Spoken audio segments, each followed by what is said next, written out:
Hello, Fanfest. How you guys doing? You had fun? Good stuff. You can start in about an hour's time. That'll be great. So, we've heard a lot about what's coming in Citadel. We've heard a lot about Valkyrie. We've heard about new projects coming from CCP. But Fanfest is about you guys. It's about everyone who's in the room right now and just the rich tapestry of player storyline that you guys have created over the course of the last 13 years. And I don't think that anything captures this better than this book by a gentleman that I'm just about to bring on stage. It's a tale of betrayal, it's a tale of corruption, it's a tale of just people beating the living crap out of each other in the game that we all love so much. And it's always one thing that happens in War and Eve, and that's an eye for an eye. You know, someone takes a punch at someone takes a punch at someone else. So I've kind of thought along that theme, and what we want to do tonight is we'd like to do an eye for an eye, but we'd like to do a book for a book. So what we've done is we've signed a limited edition copy of Eve Source. Hilmar has signed this on behalf of CCP, and I've signed it on behalf of everyone in this room and everyone watching on the stream. So I'd like to welcome the author of Empires of Eve to the stage, Andrew Groen, and he can take it away.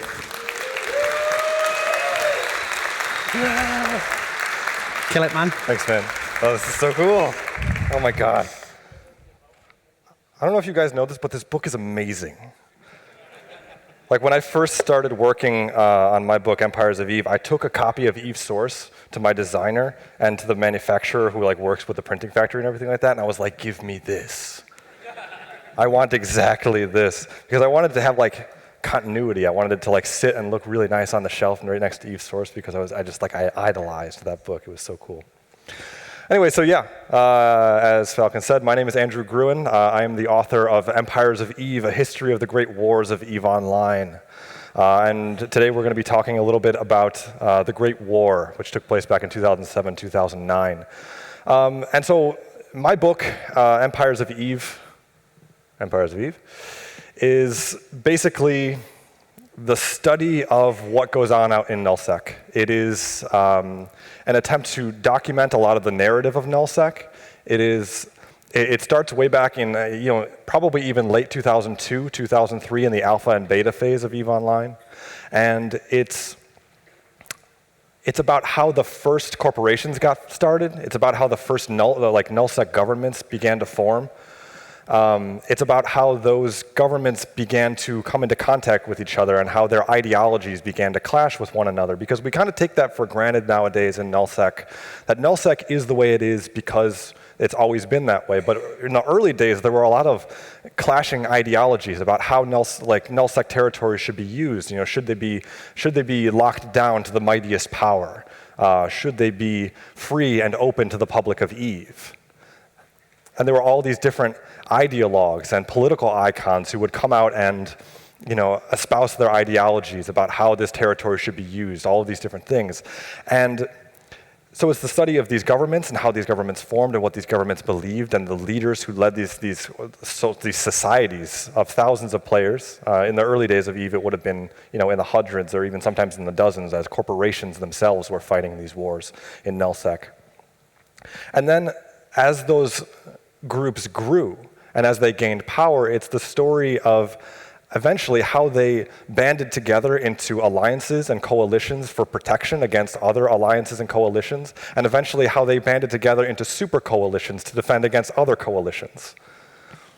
And ultimately, the sort of climax of the book is how these organizations kind of collapsed into a state of total war from 2007 to 2009 in what we know of today as the Great Eve War.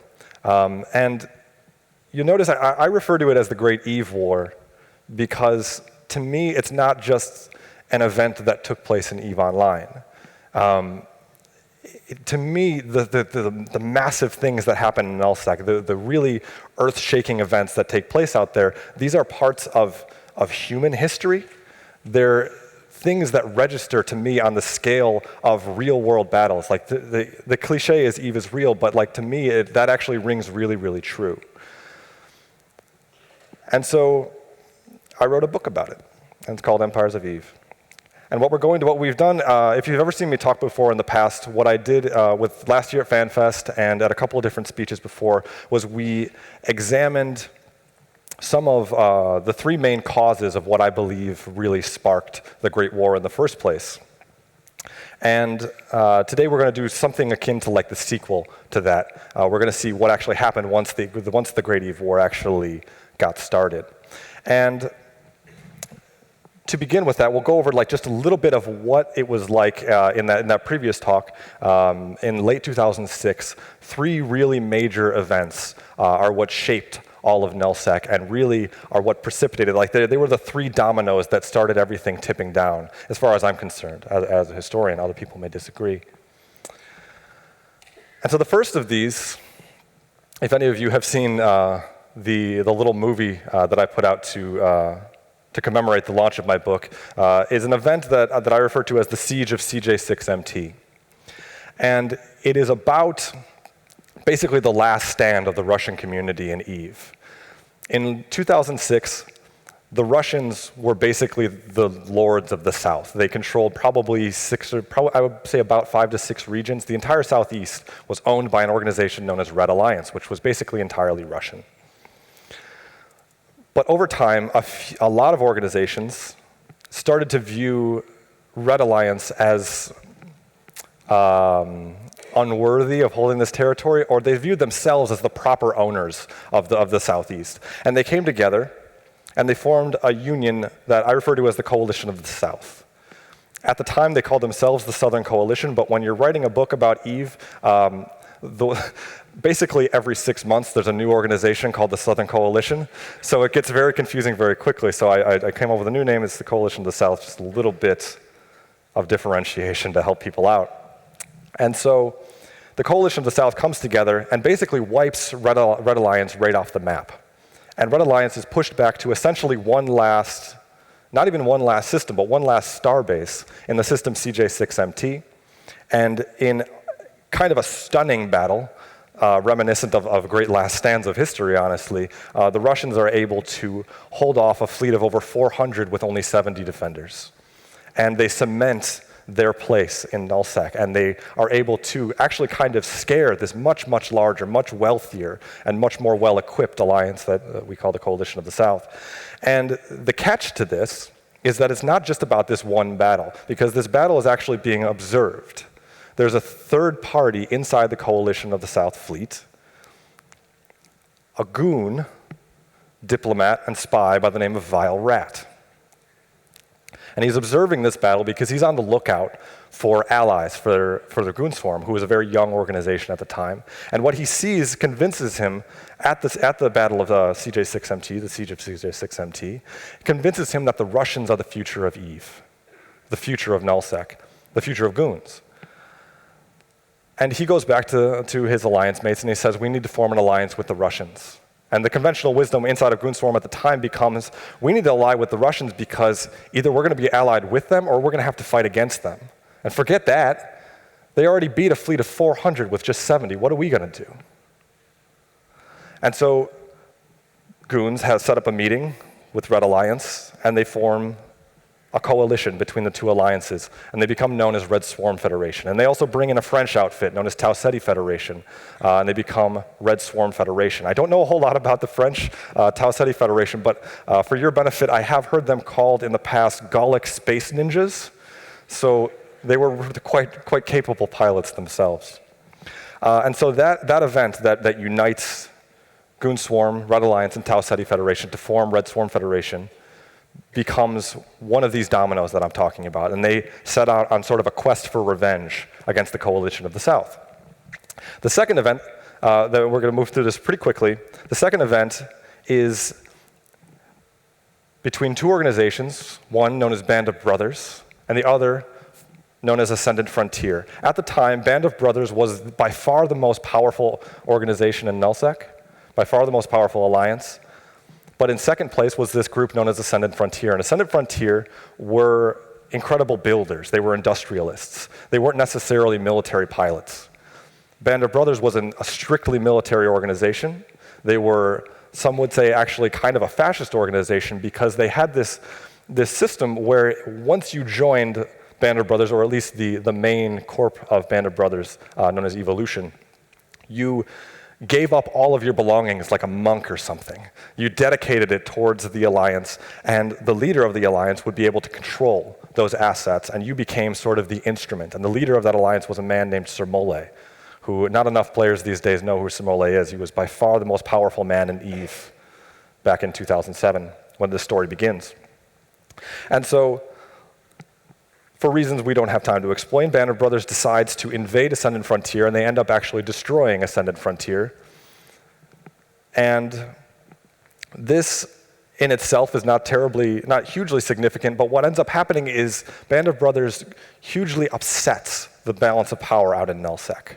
They get rid of this organization that was balancing things out, or the Ascendant Frontier turns out to be, a weight on the scales, and once it was taken off, it flips out of control. And so we'll see the ramifications of that later. And then the third is, so we see the disappearance of Ascendant Frontier turns Nullsec into this power vacuum. It becomes kind of a powder keg, and everybody's just sort of waiting for a match to light this powder keg, for something to set this group off. And then in early 2007, something actually does. A hacker by the name of Gutsuman releases an expose that essentially proves that a member of Band of Brothers is actually an employee of CCP Games by the name of T20. And worse than that, far worse than that, T20 had been spawning items into the game to create wealth for his alliance. It was hugely scandalous at the time. So that's the explanation for the stream. For the audience, basically what T20 had been doing was he gave himself a better chance of winning BPO lotteries so that he could get Blueprint originals. And I believe he had a Saber Blueprint original and a few others that were very, very popular and profitable at the time. And this comes off as hugely scandalous at the time. And the EVE community of 2007 is incensed at this, because they're looking and they see Band of Brothers as the most powerful group in Nullsec. And then someone comes along and says, look at them, they're cheating.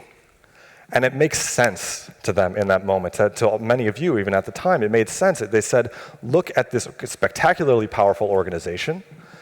They're cheaters. That's why they're winning all of these wars. That's why Band of Brothers never lost a war before. That is why they're so wealthy. That's why they're so well equipped. They're the pet alliance of CCP Games.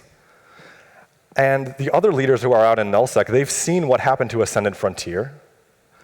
And they're thinking, what happens when we get attacked by Band of Brothers?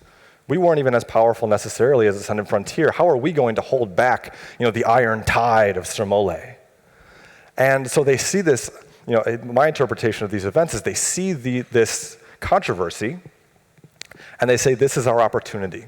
And they co-opt this message, and they fan the flames of this controversy, and they rally the EVE community against Band of Brothers, and they say these guys are too dangerous to be allowed to survive. They have to be expelled from Nullsec forever. And that's basically what starts happening, is we see the beginnings of nothing short of a holy war against Band of Brothers, where every other organization in Nullsec gets together into a grand super coalition and unites to drive Band of Brothers out of Nullsec forever. And that's where our story begins this time. And so this is what Nullsec looked like in 2007. This is the south of Nullsec. And you can see this blue blob right here, that's Band of Brothers. And Band of Brothers, at the time, this whole southern area down here, this used to be Ascendant Frontier. You actually see that purple blip right there. Ascendant Frontier hasn't quite been removed from the map. A few of their star bases were still lingering around when this snapshot of Nullsec was taken.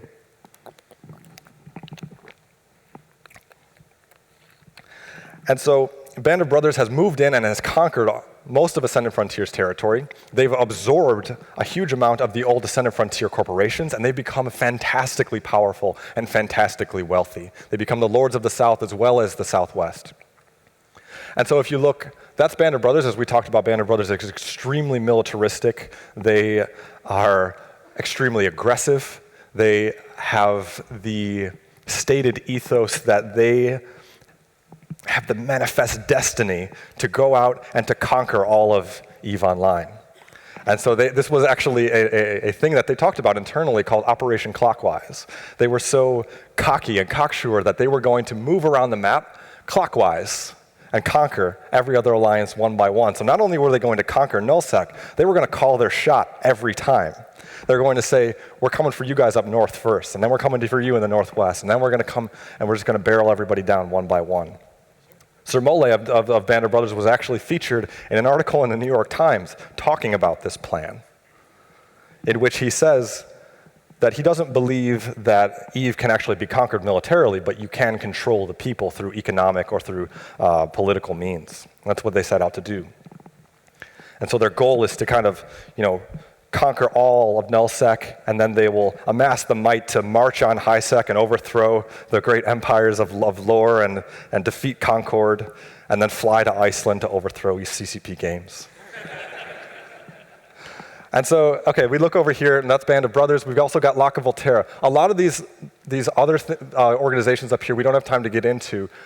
They don't play as large of a role in the Great War, but we go over here and we see the green is Lock of Volterra.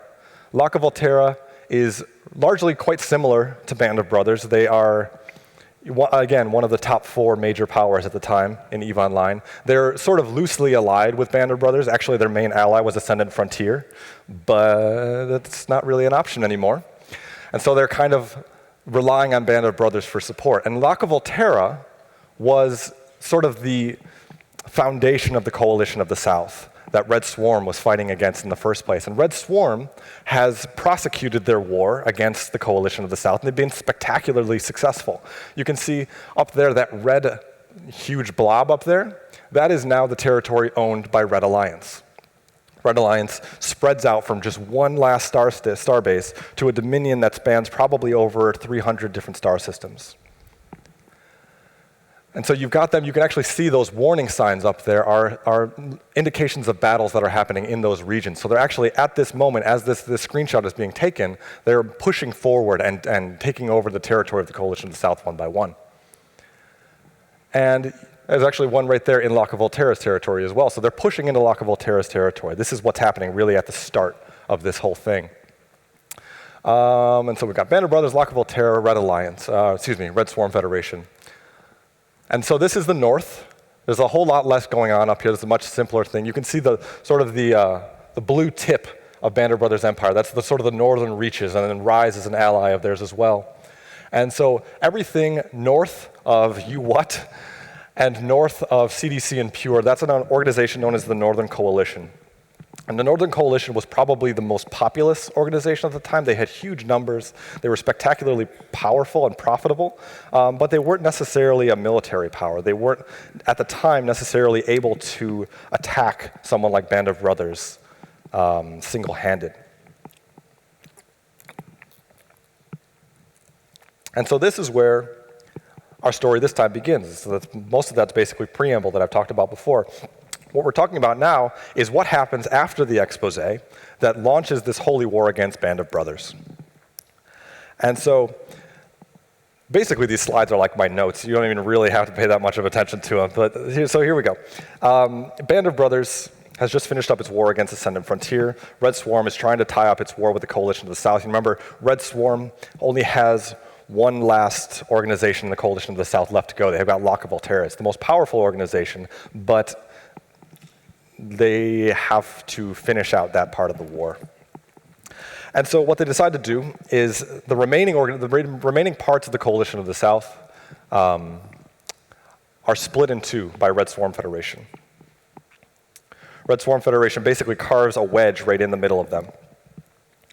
And so they've got the southern front of the Coalition of the South and the northern front of the Coalition of the South. And they decide they're going to debut this new strategy they've got, that they've designed, known as the Swarm. They're going to bring every pilot they can possibly get, and they're going to march them right into the headquarters of the last remaining northern alliance of the coalition to the south, which is Veritas Immortalis. Not really, don't need to remember that name or anything. And they march it into the headquarters of Veritas Immortalis, known as 1 VTech Li2. And we're going to march right through this stuff, but 1V Li2 turns out to be an incredibly fascinating battle because Red Swarm marches in there with hundreds of pilots, and Veritas Immortalis puts up this huge fight, and long story short, a Doomsday goes off, and remember at the time, a Doomsday was an AoE blast. A lot of you newer players may not remember this, but Doomsdays weren't single target damage, they were actually AoE hits. And so a Doomsday goes off in the middle of this battle, and 217 Red Swarm ships are destroyed in about 2 seconds. And they still win the battle. All their pods immediately warp out, reship, get back into the fight, and the swarm tactic is shown off for the first time. We get to see what happens when all these huge numbers of the goons, remember the goons brought huge numbers into nullsec and brought this new theory of what you could do if you just had so many people that you could overwhelm your enemy. And the result is this moment where both Locke of Volterra, who owned that Titan, that destroyed 212, I believe it was 212 ships, is very, very happy with this result because, they lost their ally, Veritas Immortalis, which falls apart as a result of this battle. But they've shown off that they can use Titans better than anybody. They're really, really good at this. And they've killed 200 ships with a single shot. And Red Swarm is obviously very happy because they've killed another alliance. They've removed another threat to them. And as a result of Veritas Immortalis being defeated, the northern front of the war is closed, and they're able to focus on the southern front. Now, with Locke of Volterra, we see a new front of the war opened, and Locke of Volterra goes seeking help from Band of Brothers. Basically, Band of Brothers is their last lifeline, and they need Band of Brothers in order to survive this huge, fleet that's coming to destroy them. But at this moment, right at this moment, the Northern Coalition has embarked on its end of the Holy War to push Band of Brothers out. And it has sent hundreds of pilots to swarm Band of Brothers territory and to attack everywhere in Band of Brothers territory. Because remember, Band of Brothers commanded the finest fleets in nullsec. If you went up against Band of Brothers in a straight-up fleet fight, you were done. There was no chance you were going to win that. So the theory was, let's use our numbers. Let's attack everywhere. And then when Band of Brothers comes at us with one of their fleets, we'll just disperse. And then we'll attack someplace else. Never did they ever actually try to attack Band of Brothers head on. And so Band of Brothers is busy. They've got all these different attacks that are hitting them all over in their space. And remember, they have a ton of space, so they're being hit everywhere. And there's all these different hangers-on and political allies who are just leading, and even just groups who were interested in taking a shot at Band of Brothers, these smaller organizations, low-sec organizations, who were curious, what happens if Band of Brothers is busy? Why not just go take a shot at him? If Goliath is busy, why not take a jab? But at this moment, so Band of Brothers is dealing with attacks from the north and decides that those are more important right now than dealing with Locke of Volterra because Band of Brothers, remember, they think very highly of themselves. They're very, very cocky, and they don't believe that Locke of Volterra is that crucial of an ally. They believe they can take on nullsec single-handed. And they don't actually think that they need to go intervene with Locke of Volterra because if you think that you're the best, if you think that you are the best military organization that has ever existed in nullsec, what that means is that everybody else is at their very best, second best. And so what do you need them for? They're just going to get in the way. And so Red Swarm Federation attacks Locke of Volterra because they see this moment of opportunity. They see that Band of Brothers is distracted. They may not actually even come help Locke of Volterra, and they realize they've got a chance to strike Locke of Volterra with everything that they've got and take them out of the war and leave Band of Brothers by themselves. And so that everybody else can have Band of Brothers alone without any allies. And the intelligence agents of Red Swarm have identified that Locke of Volterra not only has one Titan, as they found out to spectacular effect, but is building a second as well. Remember, this is an era of EVE Online where there only were 4 Titans in existence. Band of Brothers had one, Lock of Volterra had the other, and I believe the third was in the Northern Coalition's hands at the time. And I think the fourth was being built in this system known as JV1V TAC-0, which is this dead-end system in Tenerifis. And that becomes very important because it's sort of like this Alamo-style fight where there's no way out. It's a one-way system where you're just sort of locked in the basement and the attackers are trying to get in and you've staged your last stand in this system known as JV1V TAC-0. And Red Swarm figures out that this Titan is being built there and they want to go and they want to destroy it. And they want to go there and they want to rally every pilot that they possibly can, and they want to destroy Lock of Volterra with a single shot. They would have described it as maybe cutting the head off of the snake, going and just destroying their morale with unthinkable support and saying, what hope do you have of actually defending against the grand forces of our armada?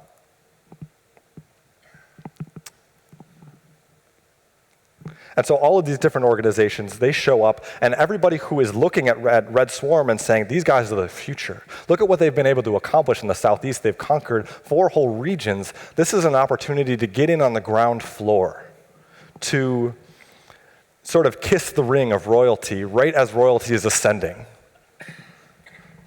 And everyone wants to show up for this. And what culminates is the Battle of JV1V TAC-0. Now, Lock of Volterra knows that this is coming, and they know that Band of Brothers isn't going to show up to help them, but they've got their own plan. Because what they've decided to do is they have assembled a 500-man battleship fleet, which was enormous at the time, you have to understand. This alone probably would have been the largest fleet ever assembled in 2007. And Red Swarm is going to show up with probably more than 1,000 ships of their own, which doesn't sound like that much to the modern ear, but at the time it was unthinkable. And so Lock of Volterra has their 500-man battleship fleet, and there's only one gate into this system, so they've just got every gun they've got pointed directly at that Stargate.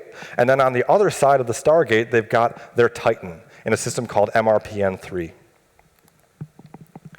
And the idea is that when the battle begins, Red Swarm will begin warping into the system, and that Stargate's going to act a little bit like a toll booth. And once they start getting clogged up, the Titan, so you've got JV1V, you've got the Stargate in the middle, and then you've got MRPN.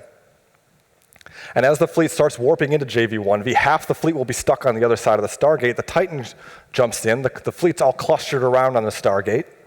The Doomsday goes off, and you might even do more damage than 212 ships destroyed in a single moment.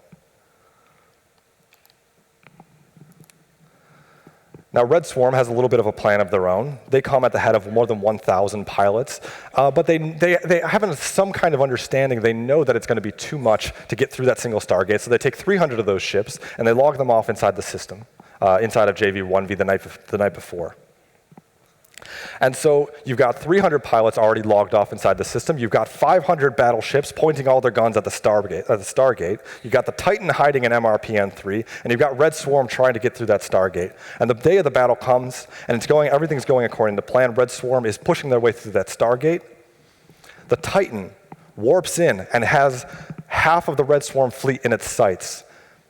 And the Titan smacks the Doomsday button, and the whole screen goes black. Because the server crashed.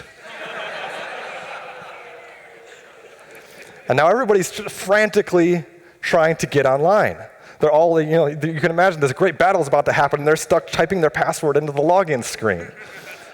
But remember, Red Swarm already had 300 ships trying to log online. So when the login queue strikes, as almost 1,500 pilots are trying to get online, those Red Swarm ships are the first ones to get online.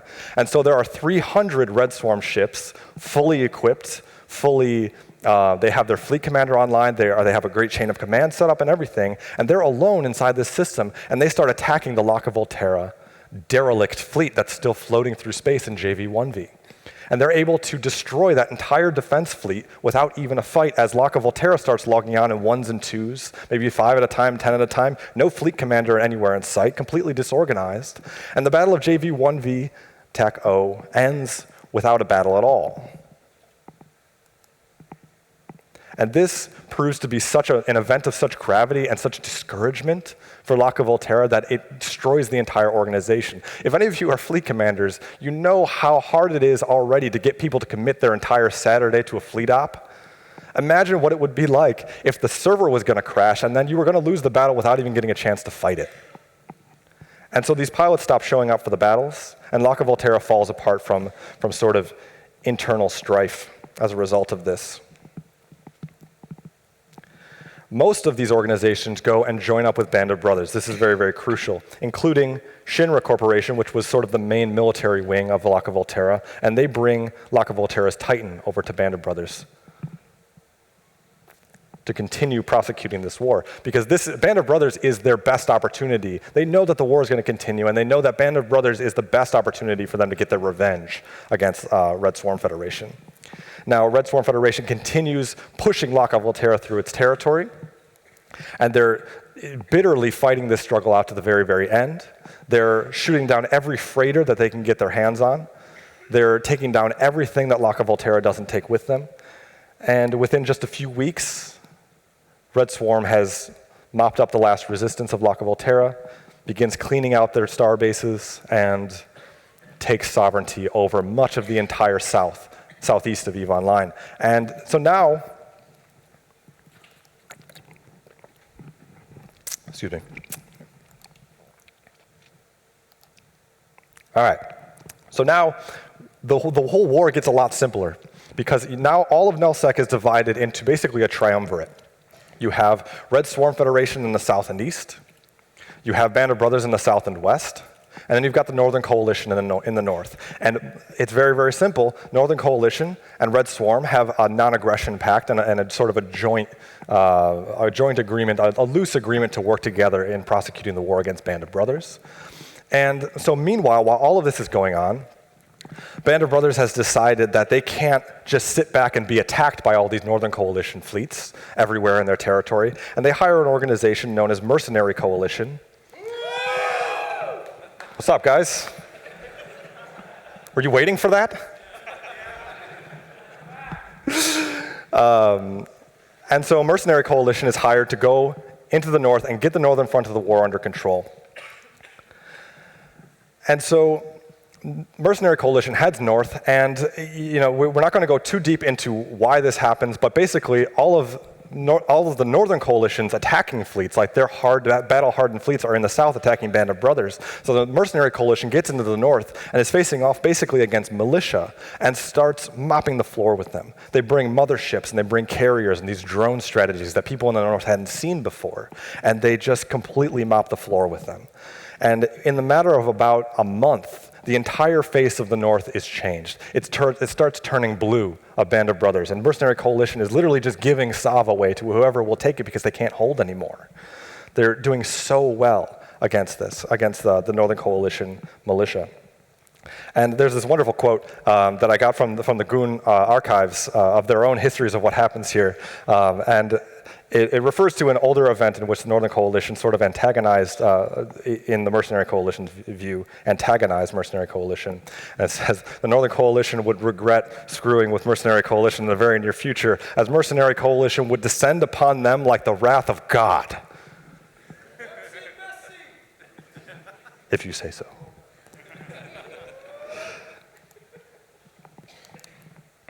I love that quote. So, Sir Mole and Band of Brothers, they love this because it offers them the opportunity to focus for the first time. They don't have to be dealing with 100 different harassment attacks everywhere in their territory, because the Northern Coalition now has to deal with attacks in their territory, and they're taking the fight to the enemy. And Band of Brothers can focus on the clear and present danger that Red Swarm presents to them, because now that Red Swarm has conquered Locke of Volterra's territory, they've got a direct border with Band of Brothers, and Band of Brothers knows that Red Swarm is coming. Not because they figured out some kind of secret, but because they hated each other. There was never any attempt to organize a peace deal in this whole grand war. Everybody knew that this was a fight to the finish and that one of these organizations was going to be destroyed. And so Red Swarm has again discovered the location of an in-build Titan, and they're getting a little bit worried about this because they're looking at Band of Brothers, which now has access to 2 Titans. Red Swarm now has 1 as well. They finished their own. It's been about a month since we started this story. And they're looking at Band of Brothers and they're saying, like, my God, they're going to have 3 Titans. We can't let that happen. Whatever strategy we come up with, it has to be dependent on destroying that in-build Titan. And so this Titan is being built in a system called FTAC TE1T. And FTAC TE1T is right in the middle of Delve, which is the home of Band of Brothers. This is, I believe it was the capital system of Reikoku, which was one of the key members of the key corporations of Band of Brothers. And so Red Swarm has decided, we did extremely well at JV1V. We destroyed an entire organization with 1 single shot. Let's do it again. Let's march right in there, swarm them with numbers, and take them out and cut the head off the snake. This theory was proved very, very useful and very, very effective at JV1V.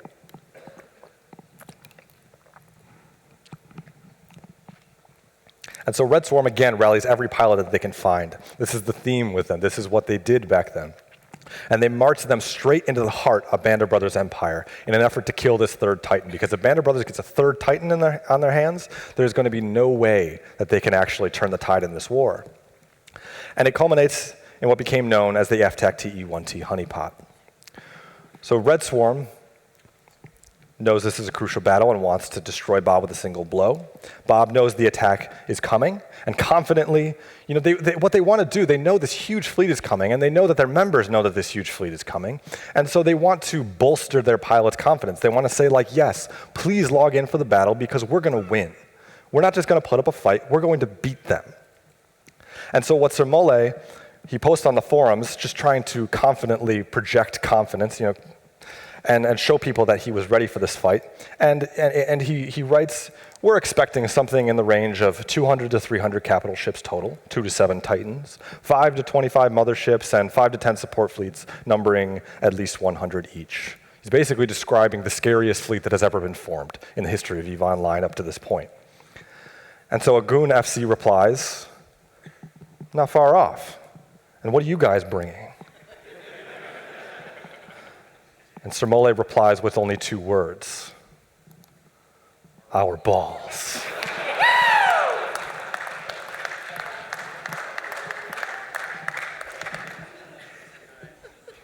I love writing about EVE Online. You can't make this stuff up. It wouldn't be fun if you did. So the Battle of FTAC TE1T begins. And on March 29th, 2007, Red Swarm begins their assault. And again, all of these political hanger-ons show up to this fight, and this huge fleet shows up in FTAC TE1T. And they are assuming that they're going to win. That's why all of these people showed up, because they just wanted like a little piece of history. They just wanted to be there for the fall of Band of Brothers.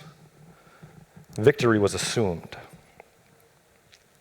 And so Red Swarm Federation shows up in 190 dreads, 250 carriers, far more capital ships than even Sir Mole predicted. They only have 1 Titan, hundreds of support ships, and they are outnumbering Bob probably 3 to 1 at this stage.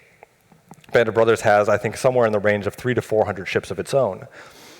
And they arrive in the system of FTAC TE1T, and Band of Brothers is waiting for them. They have this huge fleet that's just waiting for them above the capital shipyard where this Titan is being built. They've blobbed everything they have right above this shipyard. And Red Swarm gets into position, and their dreadnoughts go into siege mode, and they start pounding on this shipyard. They attack directly into the defense. They start pounding on the shipyard, and the shields are coming down. No one had ever seen before what 190 dreads could do. No one at this time had ever come close to that. You might have seen in the greatest battle up to that point 40 or 50 in one place at a time. So 190 was unprecedented. And so Band of Brothers is desperately trying to repair the shipyard while also making the attackers pay for their incursion. The artillery guns on the starbase are blasting at the Red Swarm fleet as well, and the damage tally is starting to tick up, but also the shipyard's being destroyed. Ultimately, in this battle, the shipyard is destroyed, which was absolutely destined. There was no way they were going to be able to defend this shipyard. But more than 40 Red Swarm Federation dreadnoughts are killed in exchange. Now that is the largest tally, the most expensive loss at any point. I keep saying this, but this was a crucial moment. These huge battles, this was the largest, most expensive loss of ships in EVE Online history up to this point. So the shipyard dies, but more than 40 dreads are killed in exchange. But Red Swarm is pretty happy about this. They're saying, it doesn't matter. All that matters is that we were able to go into Band of Brothers territory, slap them in the face, and make them bleed.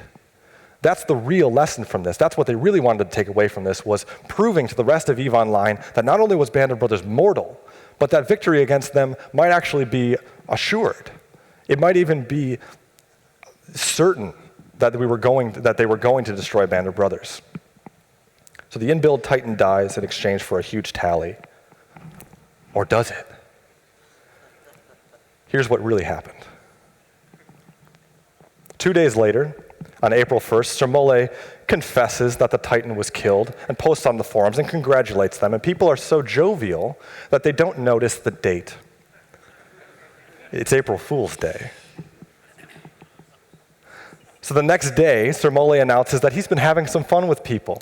And here's what really happened. There were 2 shipyards in FTAC TE1T. And Sir Mole believed that the attackers would roll up into the system, see that his defense was in a location, and immediately attack into the defense. He believed they didn't know which shipyard the Titan was in, so he set up a defense around an empty shipyard. And Red Swarm Federation attacked directly into his defense. The shipyard that was destroyed was again empty, and Red Swarm paid for it with an unimaginable cost. And so you have to understand what this looked like at the time. Everyone was afraid that Band of Brothers was invincible. People were so afraid of Band of Brothers at the time that they accused them of colluding with CCP games in shady back rooms to become as powerful as they were.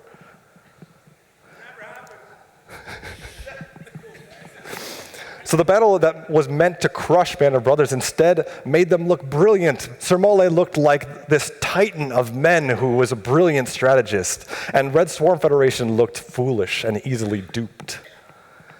And the alliance that everyone said was invincible was proving to be just that. They were up to the task of taking on all of Nullsec. And in the wake of FTAC TE1T, Band of Brothers gets mad. And they start putting together their own super coalition. They start putting together alliances. Every alliance that still is considering being allied with Band of Brothers kisses the ring of Sir Mole and says, well, we're sorry. We'll work with you again. And they put together what they eventually started calling the Greater Band of Brothers Community, which was an organization of probably more than 10,000 pilots. And the goal of the Greater Band of Brothers community is to push Goon Swarm and Red Swarm as a whole into a failure cascade.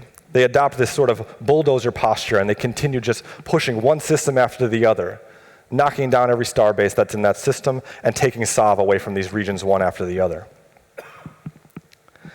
And this is horrible for Goon Swarm, because they've lost this horribly crucial battle, and now Band of Brothers is angry, confident, and pushing through their territory one system at a time, and they can't seem to stop them. Band of Brothers now, in about 3 to 4 weeks, conquers 2 entire regions of former Red Swarm territory, as Red Swarm's just falling back, trying to get their footing and figure out how they're going to actually turn the tide in this war. Things have changed very badly, and remember, in the north, Mercenary Coalition has taken out the Northern Coalition as a strategic threat. The north is basically almost entirely controlled by Band of Brothers. If you looked at a sovereignty map at the time, you would have seen almost 3/4 of the map was Band of Brothers blue. And now Band of Brothers was marching on Red Swarm Federation. And to make matters worse, the leader of Goon Swarm, a guy named Remedial at the time, decided that it was over. EVE itself was over, because nothing could possibly stop Band of Brothers. And not only that, but he makes off with the Goon Swarm Titan Fund. All this money that they had been saving to build their own Titan, a ship that they one day dreamed would be called the Goon Cannon.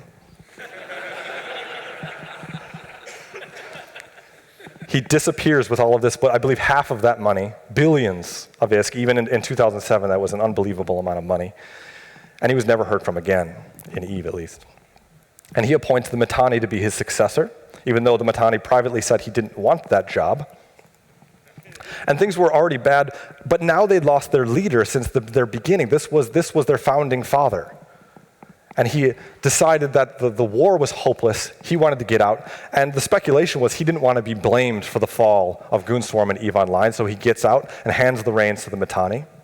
And now, for reasons that we don't have time to get into, the Mitanni resigns from office after only a few weeks at the job. Things didn't go very well. And if you study the history of EVE Online, this is usually the moment where an organization falls apart. You have them being embarrassed in a large battle. You have an enemy of the most powerful organization in nullsec pounding on their door. 2 leaders have abandoned them.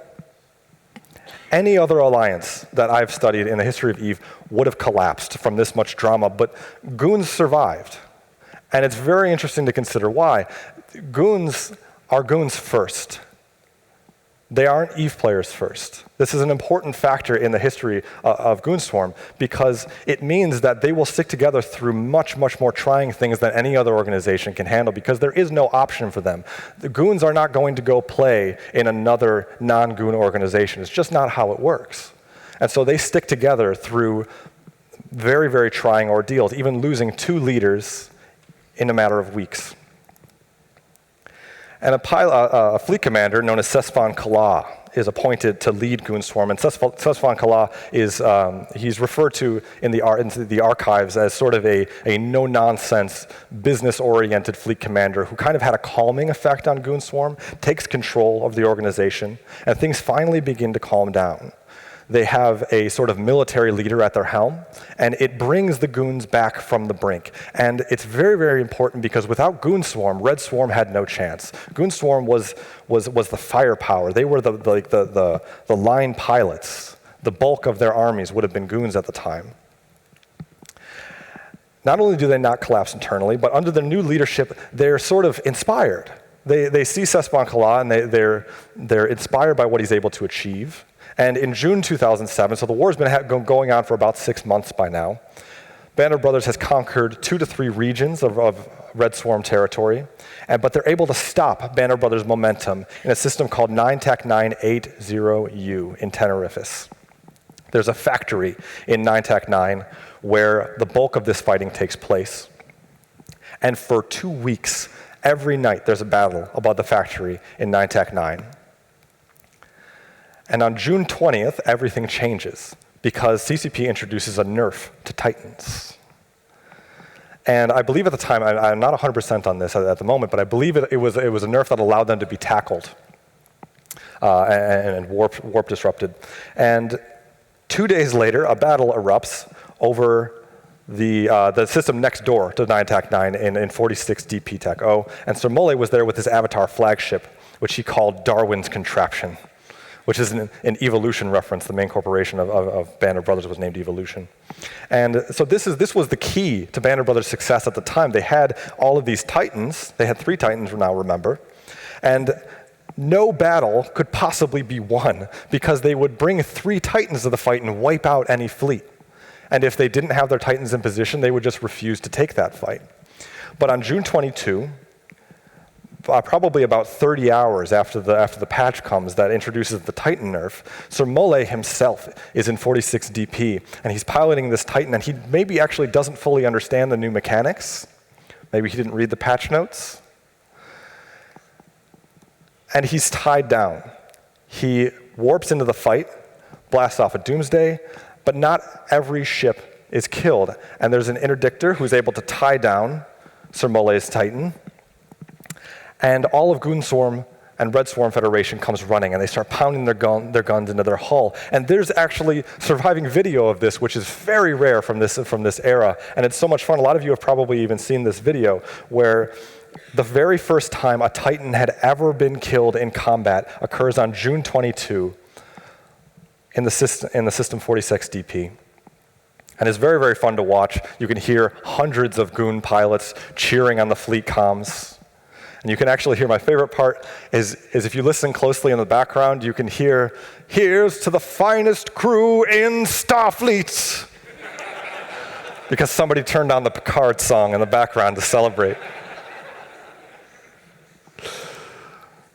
And so now this bulldozer, Band of Brothers refer to themselves as a pendulum for reasons that I'm not fully clear on, honestly. They seem to think pendulums were very, very spooky at the time. And so the pendulum was supposed to swing down and sweep people out of the way. But now the pendulum has been stopped. And Sir Mullay's Titan has been killed at the apex of their progress through Nullsec. And now the pendulum begins to swing backward as Goon Swarm and Red Swarm as a whole, Red Swarm Federation, excuse me, I keep saying Goon Swarm, starts to push back the Band of Brothers bulldozer, or the pendulum. And now Red Swarm, in exchange, in their turn, is angry again, because Band of Brothers has tried to wipe them out. They've forced 2 of their leaders out of the Red Swarm Oval Office, and now they're very, very angry about this. One of the things that you find when you study Red Swarm in particular is that they all identified as pariahs. They all believed that the powers that be in Nullsec were there to wipe them out and didn't want them to be able to exist out in Nullsec. This is what bound them together. You'll hear they used to refer to this war, the Great War, as the glorious war of patriotic righteousness against the evil tyranny of Bob. And now Red Swarm has once again fought back from the brink of destruction. But that's all we have time for today. Because I'm sorry, but the story of the Great War is probably 4 hours long, and I just don't have the time to do that today. So what we'll do is, just as we did with this presentation, I'll have to come back next year for Fanfest, and we'll give you the sequel. Or also,